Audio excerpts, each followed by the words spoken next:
नमस्कार दोस्तों, स्वागत है आपका मेरे इस यूट्यूब चैनल पर। तो मैं हूं काजल राठौड़ और मैं एक माँ भी हूं, हाउसवाइफ हूं और एक यूजीसी नेट एक्सपीरियंट भी। और मेरा पेपर 2 कंप्यूटर साइंस है, जो कि बहुत टफ है। बट चलो कोई बात नहीं, जो सब्जेक्ट पोस्ट ग्रेजुएशन में है वही हमारे लिए हमारा पेपर 2 होता है। तो मैं एमएससी कर रही हूँ और अभी मैं 3rd सेमेस्टर में हूँ। और बस 3rd सेमेस्टर में जब जब मैंने कंसीव किया था तब मैंने एडमिशन लिया था। और अभी मेरे 8 मंथ की बेटी है, जिसके साथ मैं पढ़ाई भी कर रही हूँ, घर के काम भी कर रही हूँ और नेट प्रिपरेशन भी कर रही हूँ, जो कि मेरे लिए बिल्कुल आसान नहीं है।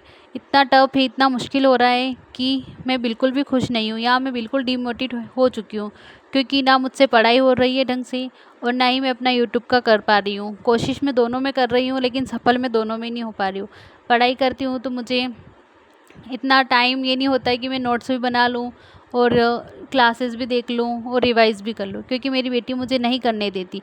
अब ये बहुत छोटी है, 8 मंथ की है। और 8 मंथ की बेटी है तो आप समझ ही सकते हो कितना छोटा बच्चा है। वो पूरी तरह से डिपेंड अपने माँ पर ही होता है।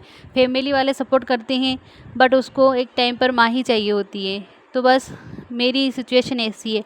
फिर भी मैं थोड़ा बहुत तो पढ़ ही रही हूँ। और फैमिली वाले भी बोल रहे हैं कि इतना स्ट्रेस लेके मत पढ़, क्योंकि अभी डिलीवरी के बाद जो शरीर होता है वो बिल्कुल वीक हो जाता है एक महिला का। तो आप अभी इतना स्ट्रगल मत कर, रहने दे, जितना हो उतना पढ़।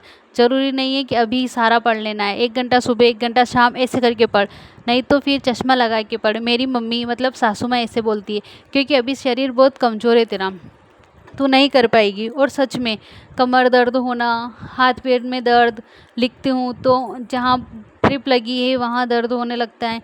मतलब मुझसे नहीं हो पा रहा, ना तो मैं यूट्यूब कर रही हूँ और ना ही मैं अपना पढ़ाई पे ज़्यादा फोकस कर पा रही हूँ। और इन सब घर के काम करके और इन सब से दूर थोड़ा आज घूमने जा रहे हैं। ये बोले कि चल बाहर चलते हैं आज घूमने, क्योंकि नवरात्रि स्टार्ट हो गई है। तो माता जी के दर्शन के लिए हम निकल गए पहाड़ों के बीच, क्योंकि माता जी का मंदिर पहाड़ों के ऊपर है। और इतना अंधेरा तो नहीं हुआ था, बट जो पहाड़ होते हैं वहाँ तो अंधेरा लगता ही है। और ये टाइम हो रहा था 6:45 का। और ये बोल रहे हैं कि अंधेरे में आए हैं तो यहाँ शेर भी रहता है, ऐसा नहीं हो हमारे सामने दर्शन दे दे।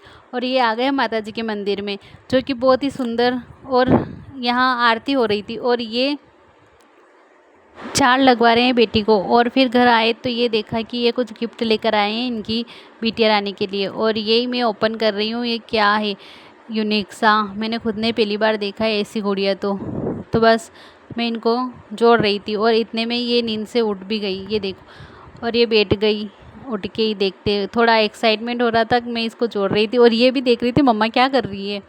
तो बस हम दोनों हमेशा ही ऐसे ही साथ में रहकर एक दूसरे को समझते हैं। ये मेरी सारी बातें समझ जाती है। और ये ऐसे नाचने वाली गुड़िया है, जो कि ये देखकर चौंक गई कि क्या है मम्मा, ये डर गई एकदम से, क्योंकि नींद में से उठी ही थी और मैंने ये इसके सामने लगा दी। पर चलो खुशी तो हुई, इसको खुशी तो नहीं हुई, ये डर रही है थोड़ी इससे, बट मुझे खुशी हुई कि कुछ यूनिक चीज़ लेकर आए। और मैंने भी पहली बार देखा है ऐसा कि डांस कर रही है इधर से। इसमें सॉन्ग बज रहा है लेकिन शायद कॉपीराइट आ जाएगा, इसलिए मैंने म्यूट कर दिया। और ये ऐसे घूम रही है, थोड़ा चक्कर लगा के फिर राउंड राउंड घूमती है। बट ये मेरी बिटिया तो डर रही है इससे, और ये डर के मेरी गोदी में आ गई। पर अच्छा है, अच्छा लगा है। और नवरात्रि चल रहे हैं तो ओबियसली सारे नवरात्रि एंजॉय कर रहे होंगे। तो अगर आपको मेरा वीडियो पसंद आता है तो प्लीज़ प्लीज़ प्लीज़ चैनल को सब्सक्राइब ज़रूर कर लीजिए। मैं बहुत मेहनत कर रही हूँ, लेकिन शायद आपको नहीं फील हो रहा होगा और आपको नहीं लग रहा होगा सपोर्ट करें। पर फिर भी अगर आपका मन होता है तो आप प्लीज़ सब्सक्राइब ज़रूर करिए। Thank you so much.